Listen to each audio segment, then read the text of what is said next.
This is the ideal parent. All right, Michael? Doesn't act shocked when the truth is told. Okay. All right, everybody knows an ideal parent doesn't get shocked at the truth. Len? Married. They should be married. Okay. Gudrun? Has all the answers. Has answers. It's beautiful. Like father knows best. Yes. Susan? Loving. He's loving, or she's loving. Yes. Communicates without yelling. Communicates without yelling. Always right there. Beautiful. Yes. Never ages over 37. Never ages over 37.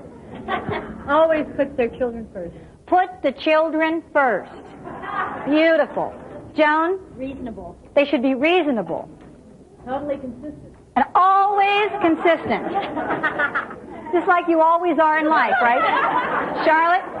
Unlimited patience. Unlimited patience. Perfect. Everybody knows that. See, everybody in this room could agree to that, right? A parent should have unlimited patience. Well, that leaves you out, right? They keep all promises. Parents should keep promises.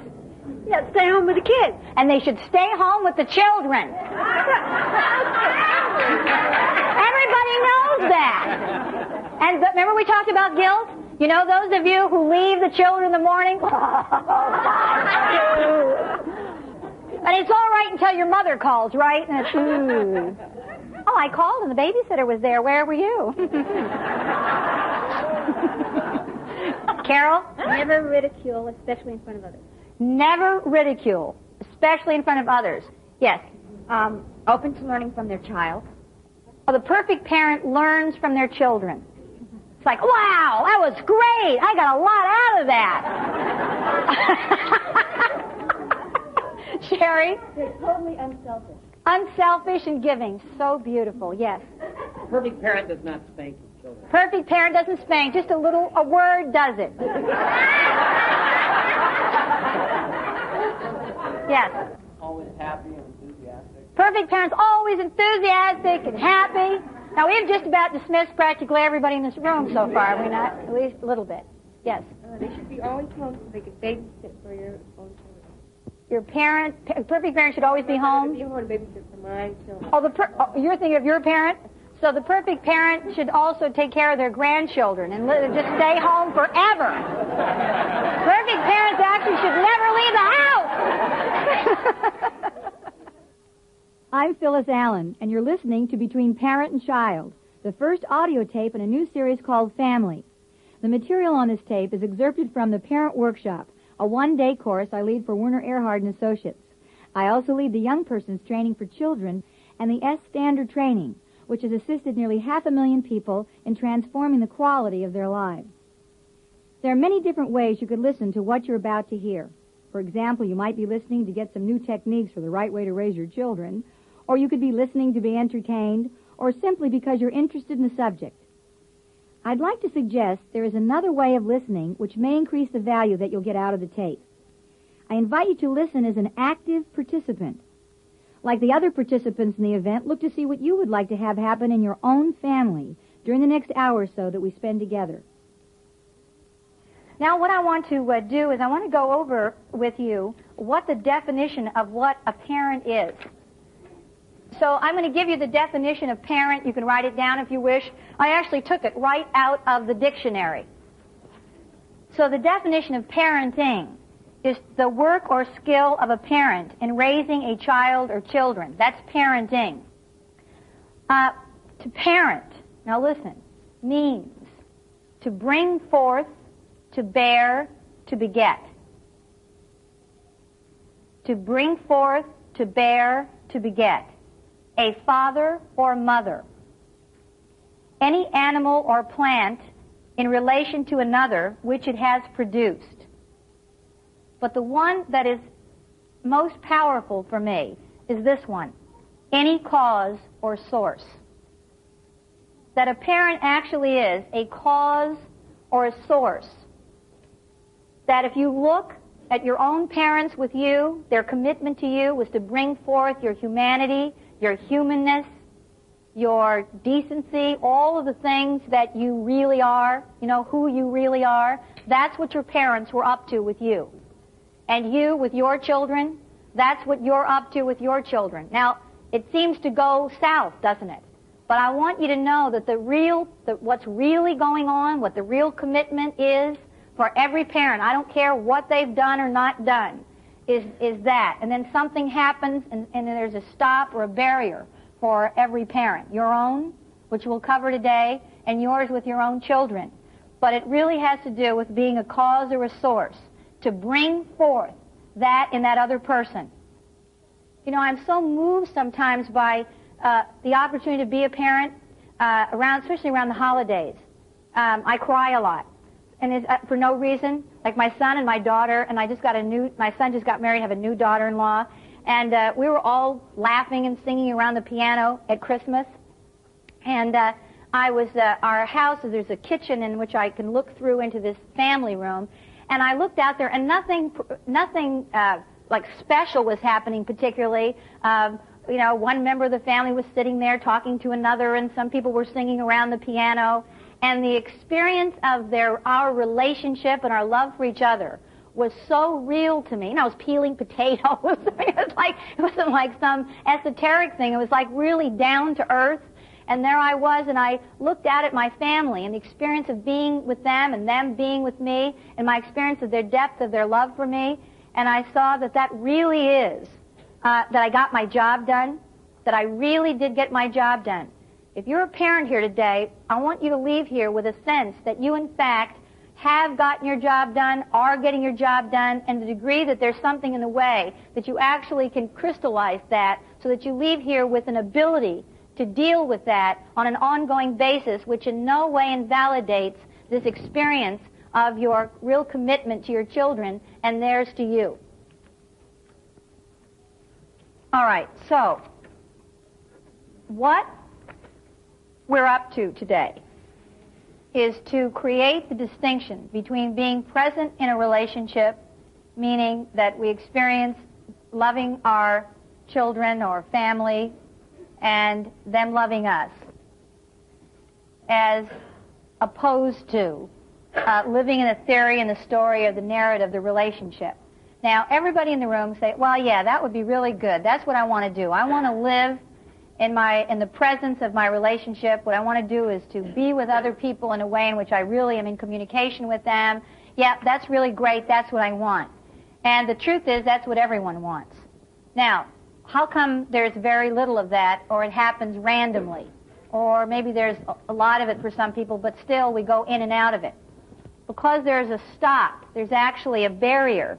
There's something that gets in the way of us being fully present in our relationship with each other. And it's the thing I talked about earlier, which is our standards, our measurement of how things and people should be, which comes out of what's inherited, what everybody knows, the way we think we should or should not be. Now, the truth is, there's a problem. We don't want to say, well, you know, forget about it. Your problems don't mean anything. Whatever problem you have, it's a problem for you. So I want to talk about problems for a moment. So there is no question that life has problems. I mean, the moment you got up this morning, you had one problem after another. You know, people keep being surprised. We wait till there's this moment in which there's never going to be a problem. It's not going to happen. There are always problems. So it's not today about you leave here and in your family there's not going to be a problem. Listen, I always have problems in my family. But it is my relationship to it and how much command value that it has on me that is really what makes a difference. So that you can handle and deal with the issues in life and in your family and with your children in a way that doesn't have to be of such significance and magnitude that your entire life is destroyed. You know, if your son doesn't clean his room, it doesn't mean that you should, you know, slit your throat. Some of you have gotten to that point. I know it sounds pretty... How many of you sometimes walk out and think it's all over? You may as well forget it. So we put great significance on that. So I wanted to address this business of problems. The persistence of any problem will always allow you to know, if you've got something going on a long time, that there's something that you're getting out of having it persist. Not that you could change something. Things have happened to you in your life. People have maybe said things or done things, or you've been hurt or something, so I'm not dismissing that. But is it now something that has some driving force in your life?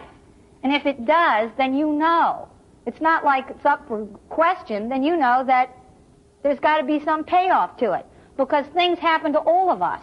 I mean, how people get through childhood is truly astonishing to me. I mean, you remember when you were a little person, you're trying to make your way through it with all this morass? Do you remember? And you remember when you were really little, it looked like you lived in a world of tall trees? Plus they had all the cash and all the power. Do you remember how it looked? And then it went downhill from there. So one of the things we want to accomplish today is to really recover that little person that you were. And I tell you what, I feel like I've been blessed. You know how each person in this room has some kind of talent you have, or you feel like you've just been blessed in some way. You just have this natural thing. I have this friend who can sit in front of the piano and just play. You know, I mean, I can't do that. But I have been blessed in a special way, as that I never forgot what it was like to be a child. It's not like I went from child to teen to adult, and then the other was just blacked out for me. I didn't forget. It's like it stays with me, and I have an understanding of what it is to be a little person. So obviously, what would I be doing, right? I'd be training children. But I don't train them from where I am and they should get it. I train them from where they are and what's up from them, because I'm actually a real person too. And they are a real person, a human being. And it sounds kind of silly, but sometimes we have stages in our life where we become a real human being, and there are times when we're not. See, if I ask children, when are you going to become a real human being? They say, 13, 14. One little guy said 35. I figure he had a long way. And so the thing we're going to do now is that we're going to look at the business of what actually is the stop or the barrier between really being present with our families, our children. So I'll be saying children a lot, and if you're a person in the room who does not have children, then you just translate that for yourself at whatever specific person that you're looking at the moment. Maybe your mother, your father, the person you're in a relationship with. All right, so it just saves a little time for me to say it, 3 different ways. So we're not going to try to change their circumstances. What we're going to look at, what is it that blocks you or stops you from being in the presence of your relationships, and that is your standards and ideals. I'm going to refer to that which is inherited, that which is everybody knows, what everybody understands as your standards and ideals. So does anybody have a question about what I've covered so far? Yeah, when you say, when you were talking about standards and ideals, does that encompass people's beliefs, like one's beliefs, that things ought to be a certain way? Yeah, so when you were growing up, your parents were a certain way, Gerald. Yeah. And you said, gee, Mom is great this way, or Dad is bad this way, or Dad was great that way, but Mom, she really needed work. Yeah. And then you probably made some decisions about them. Yeah. So do you have any children? Yeah. Yeah. So even if you didn't, just so you know, even if you're sitting in here and you don't have a child, you already have a full canvas, everything already written on about how you ought to be. It's already all filled up. And there may be a little tiny space in the corner left, and that's what you use to create being a parent. Because most all of it is all inherited, and what you believe and what you think and what you're going to change and what they did to you, and you swore you weren't going to repeat that. And yeah. you did. And you did, yeah. Great, thank you. Right. This is great. Thank you. Okay, so nobody starts out with a blank canvas. None of us. None of us start out with a blank canvas. So the workshop is about seeing, experience the possibility of creating our relationship with our children by finding out what's on the slate or relationships with each other, by actually seeing what's on the slate. Can you see that immediately gives you some power? When something's unconscious, it just runs you. When you're awake about something, then you have a choice in the matter. You can say, yep, that's exactly what I want to do out of my own choice to do that. Or no. So it's about really giving you more choices, not that you should change one single bit in the way you are at all. So we're going to look at this whole business of what everybody knows. So what I want you're going to make a list here of some standards that you have, and let me give you the definition of standards. A standard or an ideal is a measurement of how something should or should not be. That's an ideal or a standard. And you need to know that your life is run by ideals and standards, whether conscious or unconscious. And you need to watch, because I'm not saying that that's bad or that ideals and standards are bad. They're not. The only thing that makes them difficult or that stop you is when you have it and that you don't know you have it and you're run by it. You know, I have certain standards in my home. I request, and it's a very strong request, when my children lived at home, that they made their bed in the morning before they went to school. That was the request. Now, it's my standard. I want it like that. Now, in your house, it may not bother you a bit. So it's not that it's right. It's just that that's how I want it, and I'm fully responsible for that request. I know that. You know, my daughter every once in a while would say to me, you know, you're really weird. As I know. But make it anyway. Make the bed anyway. Do it for me. She said, what? I mean, it's so silly. I'm going to get into it tonight. I mean, it's just a waste of my time. I could be doing something productive. I know. But make it anyway. You know, it's like, but I knew that was my standard. I like it when certain things are done that way, and that's like, I did that. Not like, it's the right way to be, and if you would be this way, well, then you'd be right too. Did you see where you might get a little trouble there? And have. See, what's between parents and children in their ability to communicate are their pictures and ideals and standards of how things and each other should be. That we actually do not see each other. And those of you who have teenagers in the room, and those of you who were teenagers, do you remember how it became practically impossible to communicate with your parents or them to communicate with you? Because what got up on the mat was this whole business of ideals and standards, and the relationship started to be about that instead of what it's really about is that you love your teen with all your heart, and your parents loved you when you were a teen, and they didn't know how to reach you, and they couldn't reach you because they weren't looking at you. They were looking at their own ideals, and you couldn't see them because you were looking at your own. You know, you probably had, you know, your ideal about your mother, how she should have been like the mother down the street, maybe. You know, I don't know what your idea. It'll come up in the workshop, by the way. So that's what really keeps us from being in communication. And see, love is a function of communication. So if you don't have communication, there is no presence of love. And what we're talking about here is what's really there between parents and their children is a deep and profound love that they have for each other. And almost always the relationship gets to be about something else and not that. Perfect parent is cool, understanding, lets you do everything you want, takes you everywhere you want to go, doesn't make you work on Saturday or after schools, yard work and bedroom, and etc., etc. They buy a dishwasher so you don't have to do the dishes. They don't yell or they don't curb you. They buy you a car. They're like everyone else's parent that you want them to be. They don't make you go to church, especially 3 times on Sunday. They let you make decisions. They don't act shocked when you tell the truth or try to change you after you have told them the truth.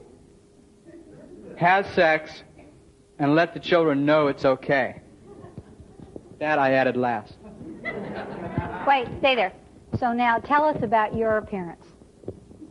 So my dad's a real professional person. So is that good? Yeah, it's okay, and there wasn't a lot of him available to me. Well, let's look at your list now. We've got to get your standards here. So what's your list say? Okay, my list says... What's the first one? Cool and understanding. Good. So who was like that or not like that? So my father wasn't cool, but he was understanding at times. Okay, next one. Let you do what you want. Good. What about that? Very rarely did I get to do what I wanted to do. So I always had to do yard work, and that was like an unending thing with the size yard we had. So do you have any children? No, I don't. But you know the perfect parent would not do that. Yeah. Good. Go ahead, next one. Take you every place you want to go. Provide transportation when you want to go Good. places. So what about that? Most of the time I didn't get to go places because they would not provide. They said, well, we don't have time to go there. Good. So you know, if you had children, you would take them wherever they wanted to go.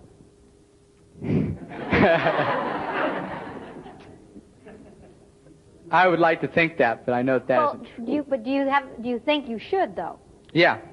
So if you had children, and they say, well, you'll take us someplace, and you said no, what then would be your experience of life? I'd feel guilty that I wasn't able to take them. Yeah.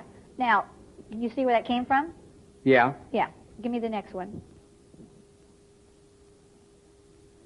Not make you work on Saturdays and after school. So you had a couple of children. What would you do with them? You had this big yard with lots of trees and grass. And what would you do then after school and on Saturdays with your children? You had a couple of sons. Yeah. Within reason, there would be yard work. With the context you put it, with 3 sons. If there was one, then it would. He's already in the soup. He doesn't even have a kid yet. He's already in the soup. So if your child you said, son, I want you to go and mow the lawn, and it's Saturday, and your son said, but Pa, I don't want to, and I think it's unfair of you to ask me, then what would you do? I'm only asking you to do the lawn. No, I'm not asking you to do the whole yard. No. But sure. Somebody said that to you. But whose side would you be on? Would you have some? I mean, should he really have to do that when he tells you he doesn't want to? Given your standard, you're going to try to get him to do it anyway, though. Yeah. So you have a standard that says he shouldn't have to because you had to. It's really lousy. Now you're going to ask your son to do something that you don't think somebody should have to do, but you now know it has to be done. Now, stay with me for a second. Just wait a second. So I want you to stay with me for a second. Okay. So this is the dilemma that parents get in. So they have a standard about that shouldn't have to be this way. And now as a parent, the standard didn't go away. And then you ask your son to just mow the lawn. But your communication to him is not about just mowing the lawn. See, this is how parents get enmeshed with their children when they give them communications. So then he said, but I don't want to, and I don't think it's fair that I should have to mow the lawn. Now, get you, right? Right where you live. Yeah. So now you still wanted to mow the lawn, so just look and see how you'd have to interact with him. Because you're now telling him to do something that you actually, at some level, do you think it's fair or not? At that point, I wouldn't. Well, do you think it's fair? This is not. No, I don't think it. I wouldn't think it's fair. Yeah. And you are going to get him to ask him to do something that somewhere you don't think is fair, right? Watch. You don't think it's fair, do you? No. This is not complicated. Yeah. So and you also want the lawn mowed. Right. So now you're going to ask him to do something you do not think is fair. With me so far? Yeah. Now, do you know what? Children are not real busy. And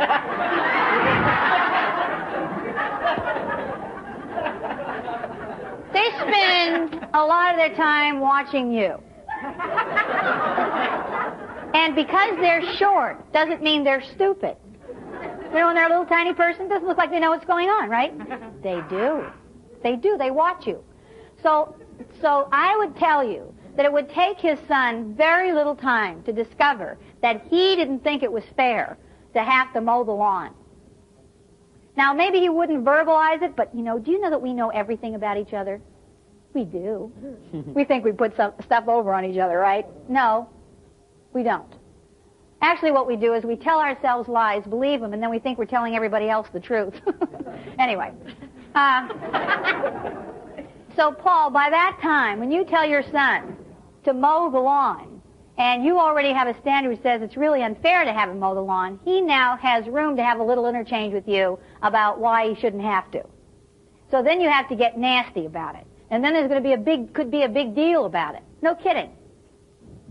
So I wanted to just kind of move into that a little bit, because I want you to start to see how these standards affect your communication to people. Right now I'm talking to children, but if you've got a standard about how something should be, and then you make a request of someone else that really is contrary to some hidden ideal that you have, can you see that it might be difficult to get that request across?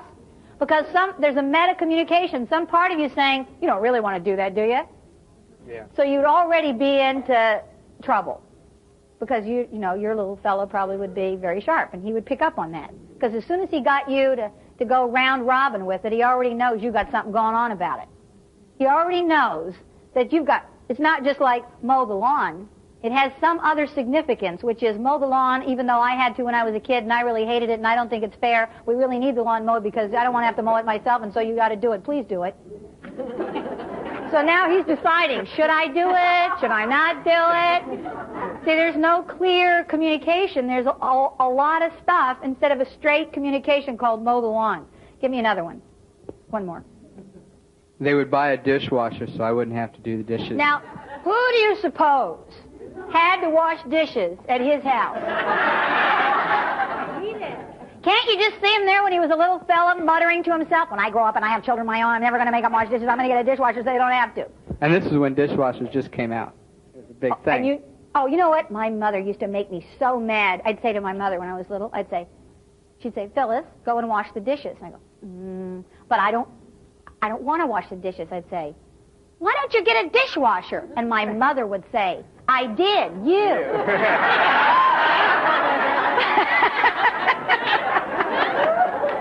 So, can you see that? Yeah. So now we just take them into the next. See, the workshop here. It's not like, this is real simple, what we're going to cover today, and it's not complicated, but I want you to begin to see how these hidden ideals actually influence our communications and our lives, and they're just little things. It's not like big heavy-duty stuff, and there may be some heavy-duty stuff that comes up in here, but it's a lot of that little stuff that, you know, start looking at where you're at about it. You know, start noticing what you see the ideal is. And then you will find what the barrier, the stop starts to be in your communication. Now, once Paul sees that he actually has an ideal or a standard, let's just take the one about the dishes, that says the children shouldn't have to do the dishes and you should have a dishwasher. And he knows he has that ideal. He even knows, in his particular case, although it's not necessary, where it even came from. Because he remembers making the decision when he was growing up, you know, while he was doing those dishes. Then when he asked his son to do the dishes, he knows that that's there, but it doesn't have any significance. It's almost amusing. I mean, it is amusing, because he knows the source of it. And the source of it is him, and it has nothing to do with asking his son, will you do the dishes, because that's one of the jobs the son has around the house. It's not a great big deal. It's not like he's a bad parent, et cetera, et cetera. Okay? Good. Thank you very much. Thank you.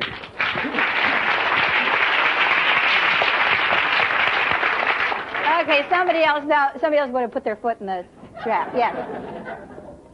The perfect parent shouldn't yell or get angry, shouldn't break their word, should always be willing to give time, attention, should give reasons for their demands, should be negotiable and understanding, shouldn't condemn child's thinking or reasoning, should spend all their time with the children, should be open to any communication, always consistent, unlimited patience, playful and happy, should be athletic, should not be overweight, should be artistic and organized. About 10 people look down. Oh. All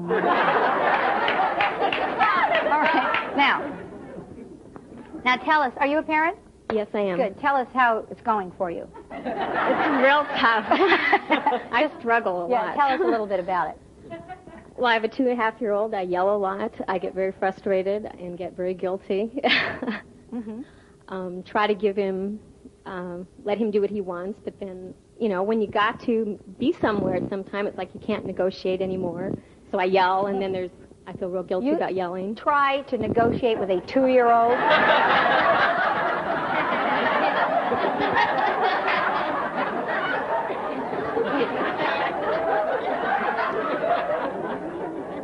He's very precocious. He just doesn't care. Like, you want to go someplace? He doesn't care. Is it a boy? Mm-hmm. Yeah. Do you think he cares that you want to be someplace on time? No. He wants to play or whatever. Well, he doesn't Stay in the care bathtub. anything about what you want. Mm-hmm. Do you know that? I guess not. You think he does? You think he wakes up in the morning and goes, I wonder what Mommy wants today?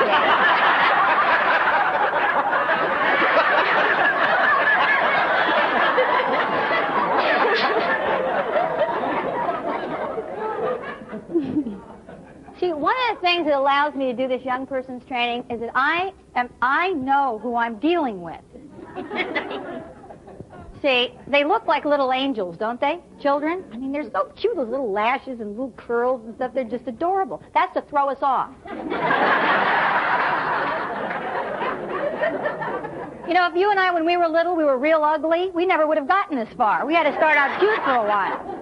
And then, so then you reason with this little 2-year-old. Yes, what else? What's the next thing on your list? Let's see. Shouldn't condemn child's thinking or reasoning. So when he burns down the house, you just, right? What kinds of things does he do? 2-year-olds, they'll do anything. So what does yours do? Actually, he doesn't do any of those things. I mean, he doesn't empty things out or color on the walls or that yet. What does he do? He reads books. He plays. Well, what's the thing that bothers you? Well, this came out of me and my father, I think, about being ridiculed for my reasonings. I know. Oh, but what okay. does he do? I do get angry when he can't see the reason for something. Or when he doesn't understand the explanation I just gave him or something. So just do one with me so we get an idea about these great explanations that you have. So what does he do? I'll be him. So what am I doing? I'm here reading a book. I'm just sitting here in a chair. Is it like the encyclopedia, or what am I reading? No, Mother Goose. Mother Goose, okay. Yeah, he's typical. All right, good. Oh, gosh. Well, you want me, I'm now reading, and you want me to do something. Give me a reason why I should do it. Oh, okay, it's time to get ready for bed. Oh, that's a good one. Okay. But I'm right in the middle, and it's getting to the good part. Well, as soon as you finish it, then. Well, finish this book? No, finish the chapter. Okay. So, guess what I'll do? I'll start to read slowly. Don't you remember doing that? Don't you remember? So does your mother says, hurry up and do something?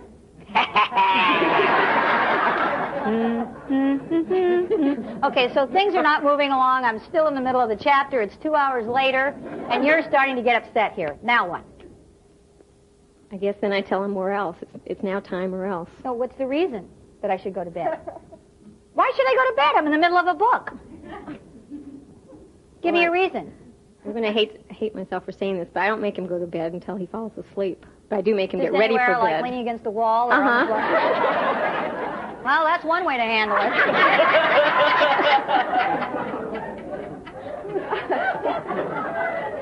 See, I used to have my children go to bed early, and they'd say, but we're not tired. I said, I know, but I am. Go to bed.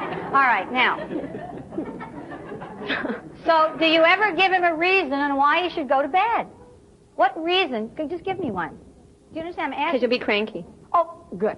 Okay, tell me. Okay. Because you're already cranky, and you're going to be more cranky in the morning. But I'm not cranky. Yes, you are, see? The reason I'm cranky is because you're bothering me. I'm in the middle of War and Peace.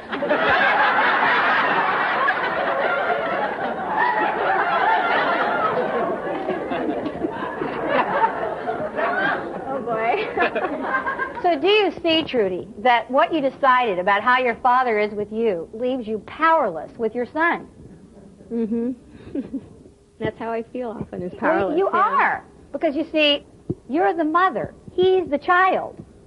See, you're still trying to you're still playing your father's daughter and proving that the way he interacted with you was wrong.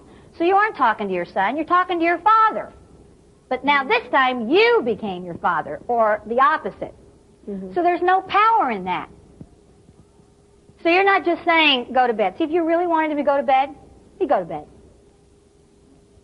You just go to bed. And now, what is it that he does that you don't want him to do if you think you're going to, God forbid, force him to go to bed? Cry. Get upset. Mm-hmm. So, is it all right with you if he gets upset? No. She's in big trouble. Because children, and you, all of us, when we started out in life, we started out knowing that when we get upset, people might let us do what we want. And we get upset at levels. We do something and we let them know kind of a little bit we're going to get upset. We kind of go,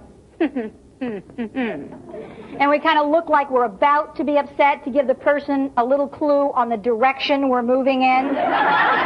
You know, you've done that, haven't you? And then if they're too dumb to get that level, you go level 2.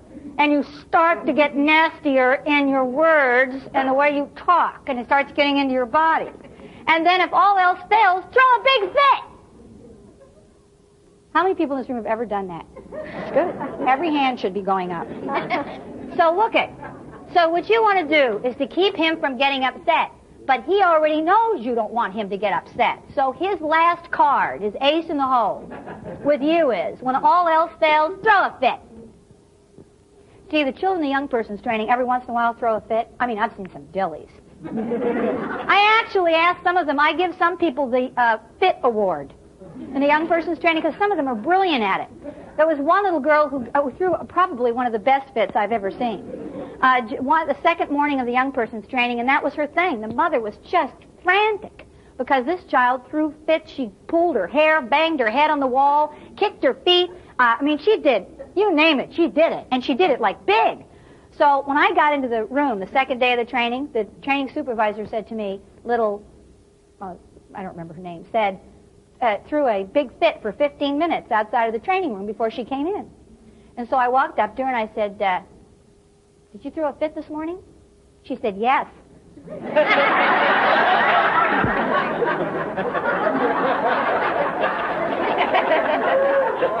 It was a really good one. I mean, it was so I said, was it a really good one? She said, yes, it was. I said, well, do you do that very often? She said, yes, I do. I said, when do you do it? She said, when people won't let me do what I want. I throw a fit. And I said, well, I heard it was really terrific. Would you mind throwing another one now so I could see it? Because I missed it. She stopped for a second. I thought she was going to punch me out. You see, because that was going to ruin the whole thing. I'm going to request a fit. People don't request fits. They fear fits. That's how you get them. So I said, go ahead, do one. She said, no, I'm not going to do it. I said, go ahead, hit it. It's great. It's just not a lot of fun. Well, she's too busy being good. Great, thank you. Great. Yes.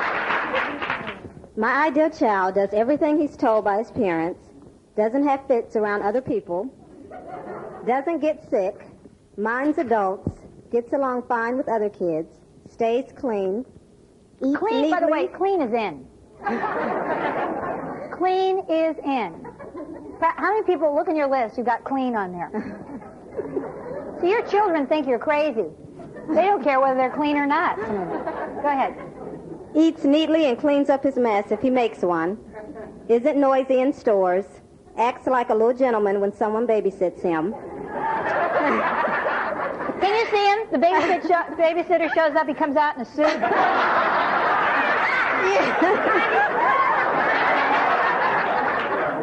Good evening, Miss Allen. So happy you could be here this evening.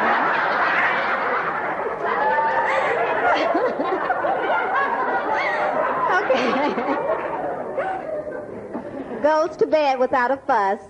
Oh, yeah. See, listen, let's get that handled. See, this is your fantasy. Your fantasy is you say to the children, go to bed now, and they go, oh, thank you, Mother, thank you, Father. Oh, I was so tired. I'll do whatever you want. It's okay.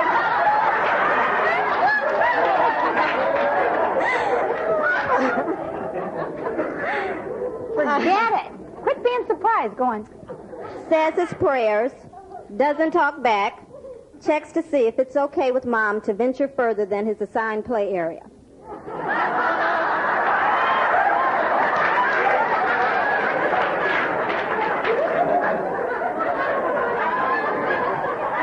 She forgot to mention he's 27 years old.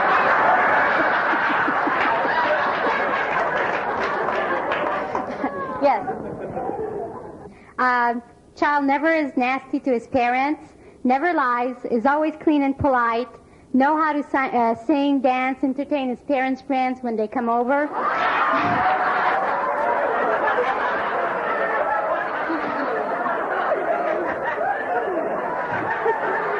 I used to do that. She used to do that, yeah. Okay, and they're intelligent. They know everything. Everybody loves them. They're cute. Have outstanding grades in school. They clean their room always. They help their mother clean the house, laundry, dishes, cook. And they're easy to leave with the babysitter. They're not selfish. They're loving, and they listen, and they do what you want them to do. They never complain. They never get angry. I never get angry. You never get angry? I never get angry. And they always, I never say that I get angry.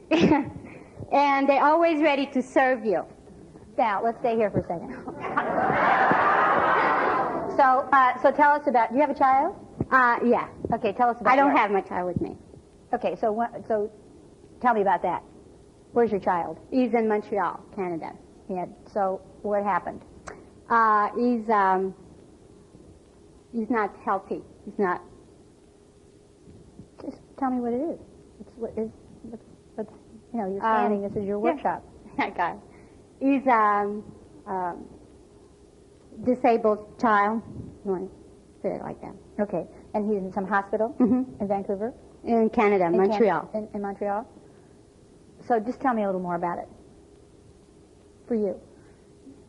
How old is he? Just some basic facts. He's 10 years old. Yeah. And What else? there's a lot of sadness and guilt. Good. Tell me some more about that. The first thing that comes to mind is that I wasn't okay. It's like defending myself. Okay, it's some reflection. Of so me. having a child who had some kind of birth defect, Right. or disabled in some way, was a reflection on you? Yeah.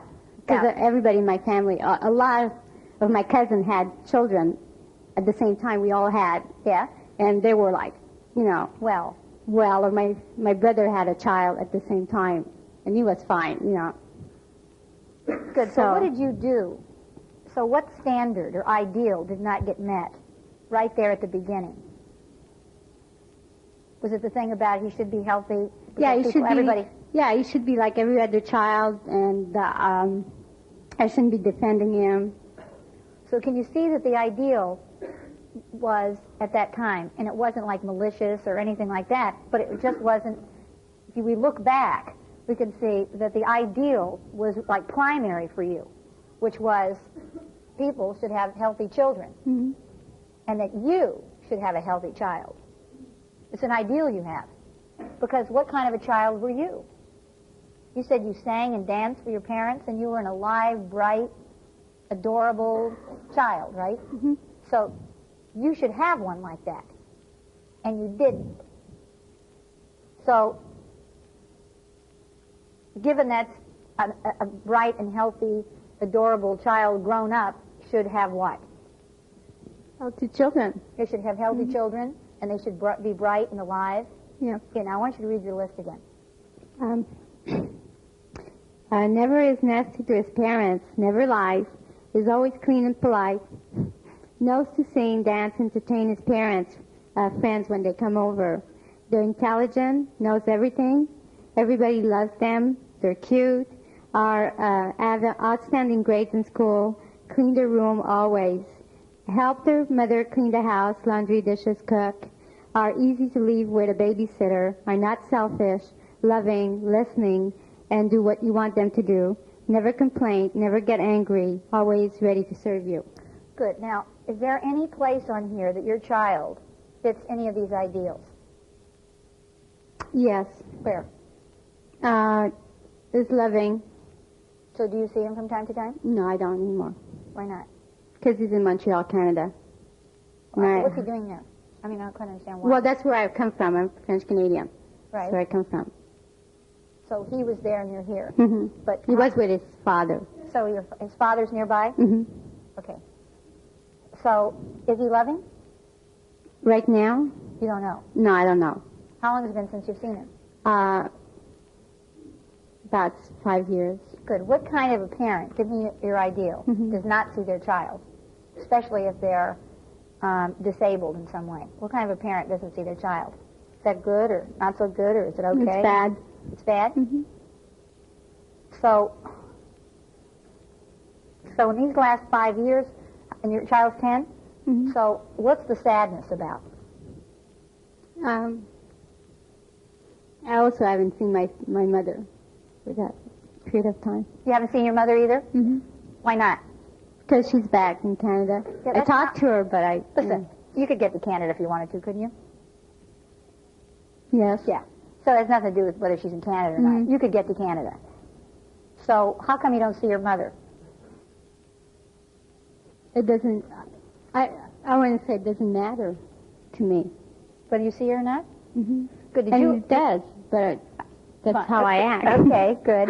Good. Did you let your mother down by having a child who was not well when everybody else did?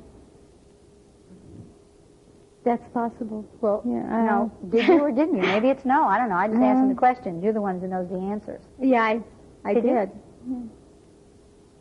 So, as an ideal child, that child is responsible for their lives? No. The ideal child is responsible, are they not? Yes.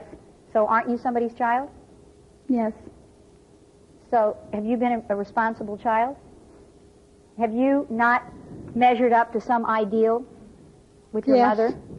Good. And has your son not measured up to an ideal with you? Yes. So your relationship with your mother and your relationship with your son live in a domain of story, narrative, explanation, history, what's good, what's bad, what should be, what should not be. Could we say that that was so? Yes. Yes. Now, that's where it's lived. Now, if we looked at the quality of your life for the last 10 years, and you look like you're doing all right and you're getting along in life, but if we really look at some whole area of your life that has to be, by the way, spill over into other area of your life that has to be, by the way, spill over into other areas. It can't, I mean, it can't not be like that. What has been the quality of your life in these last 10 years? All of that, I do a lot of things with people, and I feel I make a big contribution. The bottom line is I'm very lonely. I feel like I'm not relating really. Like, even though there's a lot of people around me and I, always in contact with people, I really get that I'm not really in relationship with people. No, because some part of you is not present. Yes, exactly. What kind of work do you do? I'm a general manager for, we provide a personalized cleaning service for people. And you do very well at it? Mm-hmm. Yeah. So at this point, what we're doing is making the distinction between where a relationship lives. So Shirlene is absolutely, if you have not seen this whole thing about history, story, domain, and living out of your standards, and that there's another whole domain, there's another whole area which is not available to Shirlene at the moment because she has literally lived inside of the theory and the story and the explanation of a relationship with two of the most important people in her life, right? Her mother and her son. So so that leaves her, if she says she's not in a relationship with people, how can she be when a whole part of her is not free to be present? It's all caught up in all of that stuff. See, if people really knew her, they'd find out she was bad. Or they'd find out that she really isn't what she appears to be, and there's more story again. It has to invalidate every time you succeed at something, every time you express something, every time even those moments in which you are whole and complete, they simply are more of what invalidates all of the other. And even the successes invalidate you, ultimately. Yes? Yes. So let's look at your mother. So you didn't meet her standards, so you just left town, right? You just went away. Yeah. That's how you handled it. But you see, when you leave town or you go away and you have a great explanation why you went away, guess what? They go with you. You don't get away. And there's this silly idea that if I don't talk to my mother, and if I don't see so-and-so anymore, we're finished. Oh, yeah? How many of you have ex-husbands and ex-wives that you're out of communication with? And have children? Listen, I tell you what. You know, I don't know what it would take, but at least you start with yourself. So now, what does it cost you in these 10 years? To be with my family. And what, the love of your family? Yeah.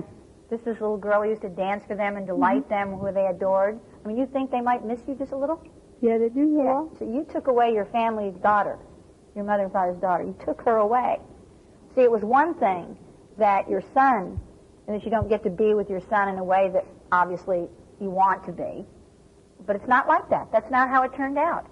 But why? Because you don't get to be present with your son, and I'm going to talk about that in a minute, in a way you want to be, which is certainly agreed upon. Mm-hmm. So what? You know, why punish your parents and take away their daughter? You with me? Yeah. Now, at some point, you've known that you needed to go back. Yes. Huh. So I say you didn't go back because you have not seen what it's cost you to not go back. When Werner first created the S training, his relationship with his parents, and I don't know if any of you have read the book, you know that his relationship with his parents and his ex-wife and some children that he left back in Philadelphia needed to be cleaned up. And I remember the first New York training that we did. And we all flew in a plane. It was like the first one in New York. So a lot of us who'd taken the training got on this airplane, and we went to New York, and we were very excited. And when that first New York training was over, we all got together and got back on this bus and drove to the airport. And I remember being in the bus and looking out the window and seeing Werner standing there by himself. And I said, why is he staying? Why isn't he coming back with us? And the person that I was sitting with said, because he needs to clean up a part of his life. And he needs to do that. It's part of being human. It's part of being a person. It's part of being a responsible human being. He needs to stay here and to go back and do that. And I remember looking at the window and seeing him standing there and thinking, I mean, it's like, holy mackerel. I mean, I'd get on the bus. I mean, if you thought about it much, get on the bus. And I've always been left with that moment, and to know that each of us have that opportunity to walk back into where what we've shut off. And what's interesting, what he said was, he hadn't seen his mother and father for a long time, many years. And he walked into the house, and guess what? It was like normal. Well, like they loved him like they always did. Nothing had changed in terms of their love for him and his for them. It's like, because love doesn't exist in time. It doesn't even happen in time. So there they were, it was his parents and his parents with him, because you see, that domain doesn't change. So your mother loves you absolutely, and you love her. What about your dad? He's dead. He's dead. So it's your mother. Mm-hmm. Yeah. So. And my brother. And your brother. Mm-hmm. The one who had the healthy child? Yeah. Yeah. Yeah, you know that. Yeah. So I don't know how you've looked at going back there like it was this awful thing. I tell you, there may be a moment where it's uncomfortable, but what's there has always been there, and it's here for you, and you take it everywhere you go. Is it your mother's love for you? I'll bet she has pictures of you when you were little. Yeah, I bet she looks at them when you came out, you danced in your little dresses, and I did that stuff too. You know, and you can't, that's her daughter. You understand? Now, the other thing about your son. So this one here is like, to say that my son who's disabled doesn't fit my standard seems crass and cruel. But the truth is, if we look at it, he doesn't. Mm-hmm. But what's also true is, have you ever stopped loving your son? No. You ever try? You can't. How many people in this room have ever tried to stop loving your parents? How many of you tried to stop loving your children? I know from time to time you get angry or don't like your parents, or sometimes you get angry and don't like your children, but that's different than loving them. You can't do that. It's not even, how many of you ever got irritated because you couldn't stop? It's like, what is this, love? So, so it's like, here you are. There's nowhere to go from here. Like the ball's in your court. Shirley, thank you very much. Thank you.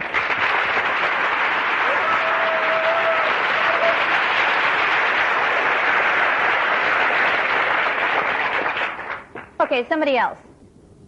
Hi, my name's Charlie, and my ideal child, of course, would be smart, good-looking, popular, and athletic. Eats everything on his plate, and I have a problem here. I don't foresee a child as getting an allowance. I expect him to go out and get a job so he can pay his own way. See, At any particular age, 2, 3? whatever suits my particular income What age, at the time. Charlie? What age? Just like I said, whatever suits my income at the time. If my child is born and I'm financially able to take care of him until he's, say, 4 or 5, that's great. Then he can go out and start working. Do you have any children? Yeah, 2. Do they have a 5 and job?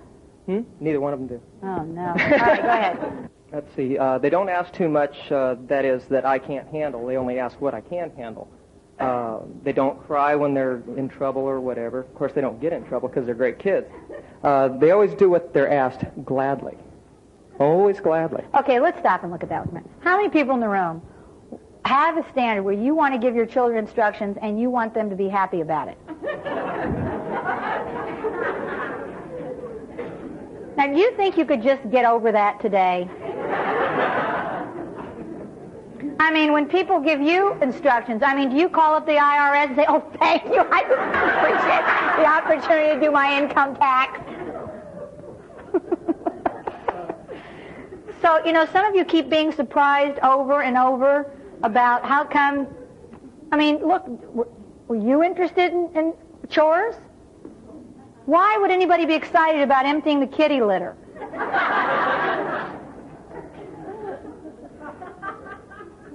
So go ahead. Okay. They know what the parent wants without the parent asking. This is the clairvoyant part. I think they want me to clean. Go ahead. They don't ask embarrassing questions. They play alone well. They play with others well. They have no hang-ups that I can't handle, Or know about. They get along well with all my relatives and friends. Good, thank you.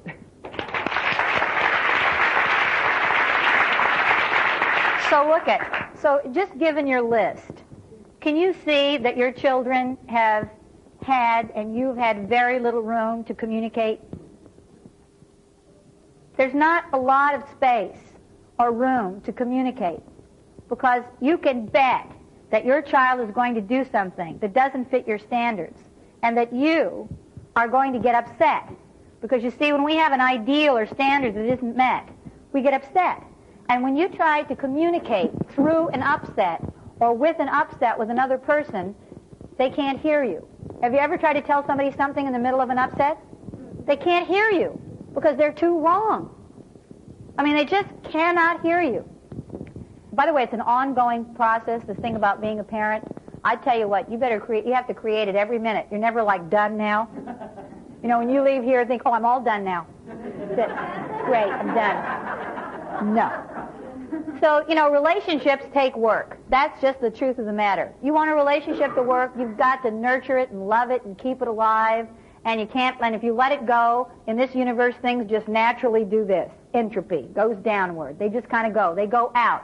Relationships just naturally go out. That's the way it is. And the other day, my daughter, who's home right now, I went into her room, and she had left some things out. And I didn't want her to do that. And that she'd left them out for about 3 days, and I figured I'd been very good about it for 3 days, and now I was going to communicate. So I'm a parent myself, so I thought, well, I know what I'll do. I'll leave her a note. So I really made myself laugh. I was all by myself in the house, and I started in, how much longer do you think I can go on? I said, oh, no, that's not a good note, and I ripped it out. And then I started the second one. Who do you think you are? Oh, that's not good either, and I ripped that one up. I must have started about 5 notes. Before I could actually get one that communicated that did not make her wrong. But what was the exercise for me was incredible, because the second that I forgot. I got hooked right into when was she going to do it, and she was wrong because she didn't do it the way I thought she was going to do it, and I was going to tell her how it had to be done. It was like, pow. I see it this way. What's inherited and what's thrown, those standards and ideals, if you could imagine yourself kind of on the stage of life and over in the wings, always waiting, your ideals and standards. And if you go to sleep for a second, there you are. You're just right into the soup. The only difference was it took me, finally I began to do it as a process as I wrote the note, because I actually wanted to see what would come up if I just, let what was in my mind show up on the list. And could see that absolutely no communication could possibly happen, that there was no real purpose except she would be left being made wrong. And the result, the result called pick up the things on the table would be produced. So I finally left a note which said, would you please pick the things up off the table? Seemed too easy, right? It's too simple. So she got home, and she picked them up. And I thought, something missing here.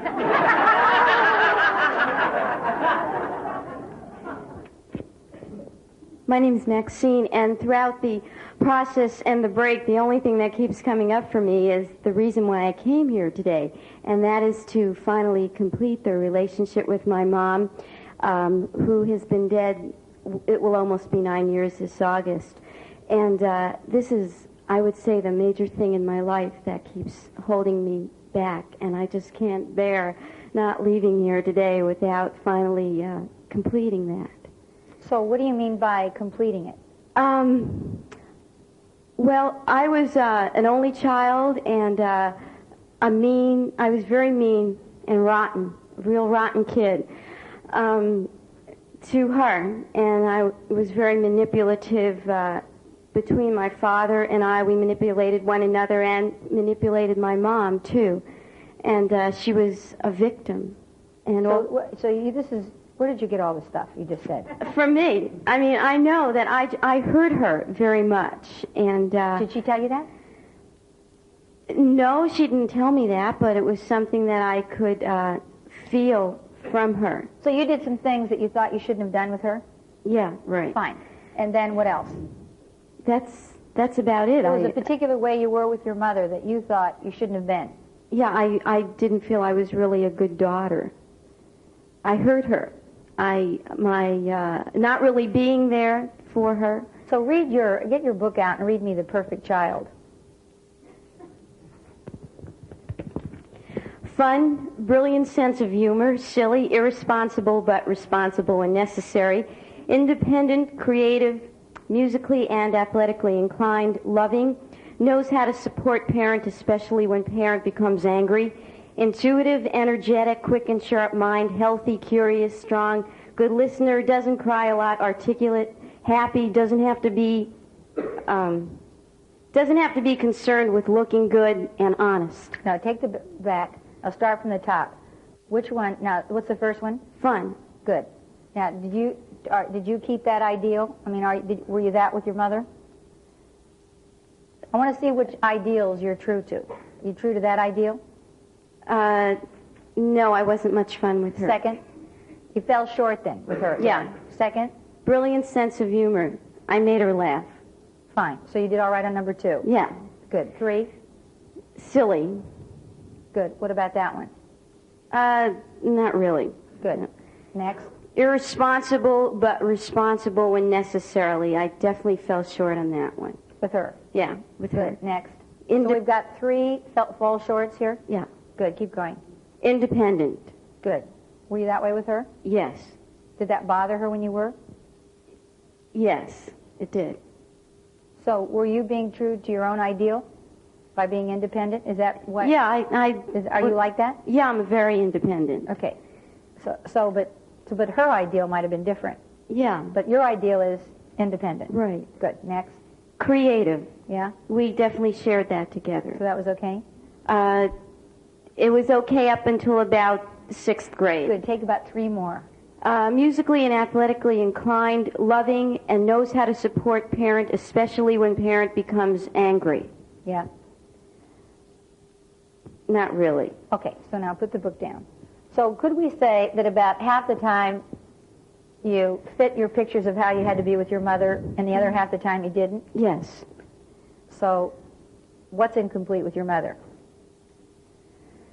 My manipulation. I wasn't honest with her. Well, okay. And hurt her. So you weren't honest with her, and you hurt her, and you said things, and she said things, and maybe doors slammed, and periods of time you didn't see each other. All that occurred, right? Uh-huh. So now, where are you looking to find your relationship with your mother? Where are you looking? When you think of your mother, or you look into your relationship with your mother, where do you look? Which domain do you look in? I'm looking into something that's not real. You look into the story of it. Yeah. Your mother, where you're looking for your mother is in a realm in which there is no love and there isn't any completion. There's only a story. And the story has good stuff and bad stuff and nice stuff and not such nice stuff and what I should have done and what she should have done and how I was and how she was and what could have been and what should have been. All that, right? Now, when your mother's dead, yes. You know it's possible to complete your relationship with a parent who's no longer around? Look. All you need to look at is where are you looking for your mother? Are you looking for your mother in a world of circumstances? The answer is yes. Mm-hmm. You see that? I do. Whenever your thought of your mother comes up, you look into the story and the history and what was and what wasn't and what should have been and all that stuff. Yeah, I do. Yes. And also, what happens, too, is that when I think about that, I get angry, upset, and I sometimes become very mean. And then it's like mean reactivates mean. This is more story. This is more of the story about how all this great stuff happens. Mm-hmm. You know that you could do stuff on this forever? And people do? And then when I think about it, my heart beats faster, and ever since then, and when I talk to men, and I think I get my mother, and she's remembering, I'm probably going to be here, and you see that? It's called being psychiatric. Mm-hmm. I'm tired of being psychiatric at 31. Too late. At least this far. Now, it's not bad to be tired of something. See, when you get sick enough of something, it's like, then you're willing to give it up. Mm-hmm. When you can still kind of mold it and move it and talk about it and love it and think about it, then you keep it. See, the people who have the latter, the one I just said, this one, they'll walk out of here with that problem they came in because they want to keep it just a little while longer. But what they will find out is it's their choice to keep it, so get off on it. You know? So now listen, how long has this been going on with you and your mother? How long has it been since she died? Almost 9 years this August. All right. So where your relationship with your mother lives for you up to this moment has been in a realm of story, theory, history, and all that stuff. Mm-hmm. Right? Yeah.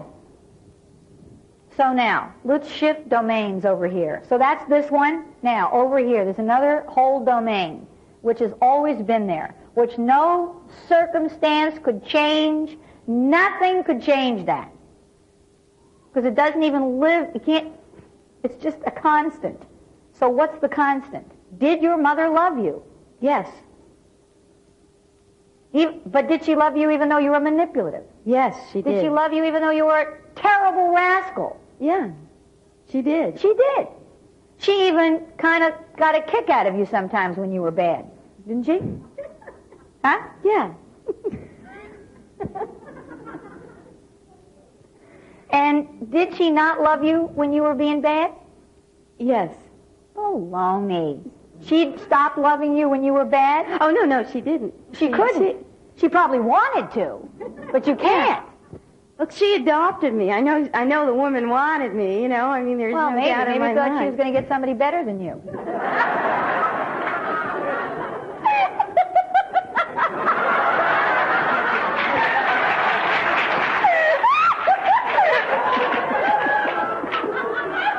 Are you starting to get that we are really wacky? I mean, is it starting to come up for you? All right.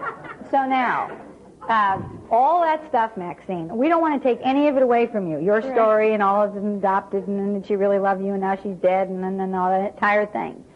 But the truth of the matter is that your mother loved you, and that you loved her, and all that stuff went on, and that she loved you and you loved her. And if you look now at this moment, if you could let yourself now see what is present when don't have your attention on, and I was manipulative and all that stuff, all ways to feel guilty and bad and horrible, and do reruns on old material and old incidents which explain why you do the things you do. Huh? I mean, couldn't you have used for 9 years, for sure you could have used that one for a couple of things, couldn't you? That my relationship with my mother's incomplete? Yeah, I used it. Yeah, a lot. Yeah. So it's cost you. It's cost you to really be committed to that domain. And every time you used it as a justification for something, it got to be more real and more solid and more about what your relationship with your mother was about. You use something as a justification, and you bet it will come easier the second time. And the third time, it'll be easier than that. And the fourth and the fifth, it'll be easier than that. And then after a while, it'll just be a way of being. So, I think you've already got it, actually. That the truth is, and all the rest of that stuff, you could write it down if you wanted, you could talk about it if you wanted, but it actually demeans how profound the relationship was with your mother and how much she loved you. And I suspect that what you resisted, and what almost every human being I ever met resisted, almost, at least at some point in their life, is falling into the experience of how much they're loved by their parents. It's like, if you did that, it'd all be over. See, there are people in the world who do not know that they have an option. It looks like, what you have to do is like when Maxine stood up, that for the rest of her life she had to think about what a, terrible person she was and how she did this to her mother, and that she's got to do her best and try to forget it or operate over the top of it. And it's like it's possible to step out of that. It's like getting off the wheel. Getting outside of that system. So now you know of its existence. Once you've been there, and all of us have, not one of us have not, you know that domain exists. Now what's left for you? You could go back and process forever. Will it do any good? Not really. You could go on and make up new stuff and make up more stuff, or you can actually begin to, on an ongoing basis, look to see what your commitment's to. And it isn't easy sometimes, because you'll get into it with your children, and all of a sudden you'll just want to get into it. And sometimes you will, or you'll back off. And remember, so every time our daughter, we have a name for our daughter, our 20-year-old daughter. Our daughter we refer to as spirited. And she is spirited. She is very spirited. And so sometimes she does things that are not, within my husband, my standards. So we can either all of a sudden start interacting with her about all the standards and how come she's not doing the thing that we think that the way she ought to be, and why isn't she like that, and she should be this way, and if she doesn't stop doing it, we can't love her. Because that's what eventually shows up. You go out of communication with a person. Or that we just go back and look and see, wait a minute, I love this girl, and she loves me. Now, what have I got to say? Maxine, thanks. Thank you.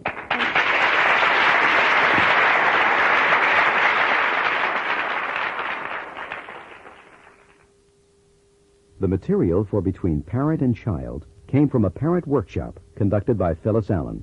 The producer was Michael Portis for Werner Erhard and Associates, 765 California Street, San Francisco, California, 941.